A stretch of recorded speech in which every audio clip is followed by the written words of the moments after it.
రెడ్డి గారు జోహార్ కలికి యానాది రెడ్డి గారు జోహార్ కలికి యానాది రెడ్డి గారు ఈరోజు కావలిని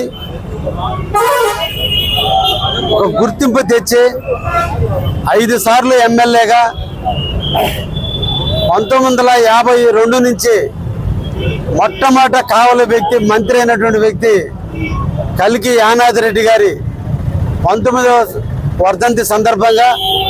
వారికి ఘనమైనటువంటి నివాళులు అర్పిస్తూ వారు కావలికి 5 సార్లు ఎమ్మెల్యేగా పనిచేసి నిరాడంబర జీవితాన్ని అనుభవిస్తూ కల్మషం లేని వ్యక్తిగా అవినీతి రహితమైనటువంటి పాలన అందించినటువంటి వ్యక్తి కలికి యానాది రెడ్డి గారు.